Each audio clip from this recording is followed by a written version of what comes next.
नमस्कार students, my short hand में आपका स्वागत है। आज की डिक्टेशन 80 वर्ड प्रति मिनट की गति से तैयार की गई है। डिक्टेशन से संबंधित मैटर विद आउटलाइन आपको डिस्क्रिप्शन में दी हुई लिंक पर आप क्लिक करके प्राप्त कर सकते हैं। यहाँ पर मैं आपको ये भी बताना चाहूँगा कि टेलीग्राम पर भी आप माय शॉर्ट हैंड चैनल को आप यहाँ पर ज्वाइन कर सकते हैं। इससे आपको फ़ायदा ये होगा कि आपको डिक्टेशन से संबंधित मैटर विद आउटलाइन आपको वहाँ पर प्रोवाइड की जाएंगी। साथ में आपको जो भी वीडियोस अपलोड की जाती हैं उनकी सारी जानकारी आपको टेलीग्राम के माय शॉर्ट हैंड चैनल पर प्राप्त होती रहेंगी। इसलिए टेलीग्राम के माय शॉर्ट हैंड चैनल को आप ज्वाइन कीजिए।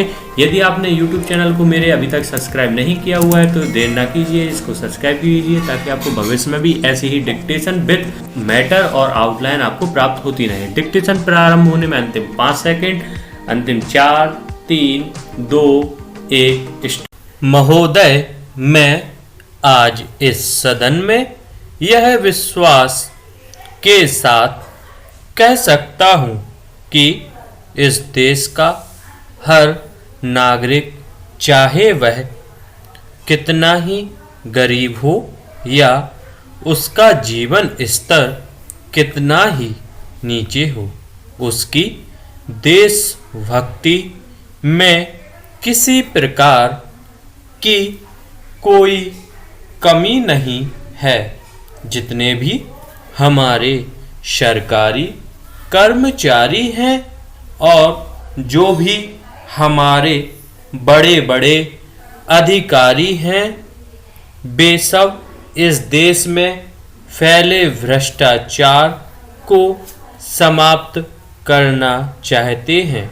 ऐसी स्थिति में यदि हम रेलवे कर्मचारियों के साथ बैठकर सहानुभूति पूर्वक विचार करें और उनकी समस्याओं को हल करने का प्रयत्न करें तो अवश्य ही हमें इसमें सफलता मिलेगी। इसलिए आज आवश्यकता इस बात की है कि भ्रष्टाचार को समाप्त करने के लिए कर्मचारियों और अधिकारियों के साथ मिलकर चर्चा की जानी चाहिए। मैं समझता हूँ कि वे इस संबंध में अच्छे सुझाव दे सकते हैं।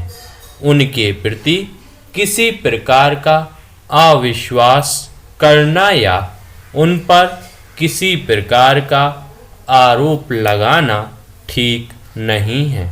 यदि भ्रष्टाचार को समाप्त करने के लिए यह प्रयोग किया जाए तो अवश्य ही इसमें हमें सफलता मिलेगी।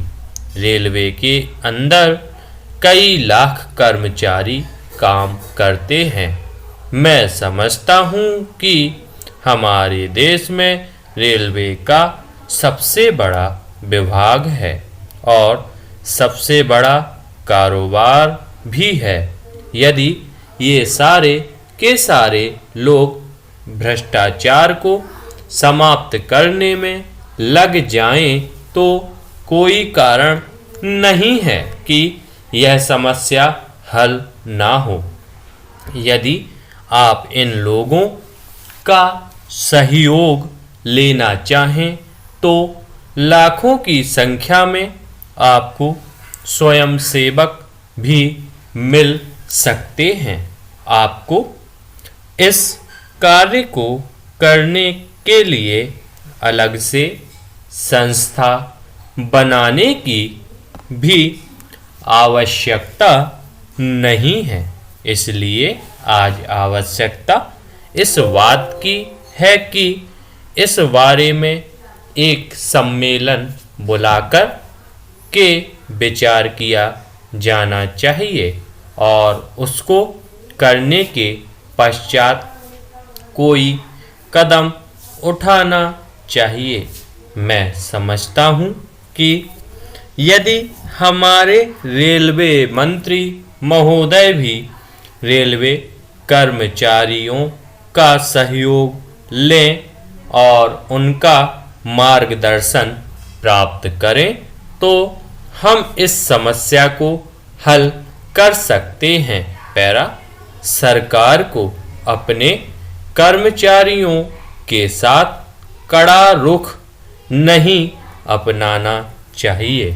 अपने कर्मचारियों की सुख सुविधा का ध्यान हमारी सरकार को करना चाहिए। शायद यह शासन का नैतिक दायित्व भी है। मुझे इस बात की प्रसन्नता है कि हमारे मंत्री महोदय ने रेलवे कर्मचारियों के लिए कुछ राहतों और सुविधाओं की घोषणा भी की है। इन घोषणाओं से रेलवे कर्मचारियों को भी संतोष है। धन्यवाद स्टूडेंट्स। ऐसे ही डिक्टेशन और भी प्राप्त करने के लिए मेरे YouTube चैनल को सब्सक्राइब कीजिए। वीडियो पसंद आई हो तो लाइक कीजिए और अधिक से अधिक अपने फ्रेंड्स को भी आप शेयर कीजिए वीडियो को, और वीडियोस की नोटिफिकेशन प्राप्त करने के लिए बेल आइकॉन पर भी क्लिक कर दें ताकि आपको भविष्य में जो भी वीडियोस रहें उनकी आपको नोटिफिकेशन प्राप्त होती रहे।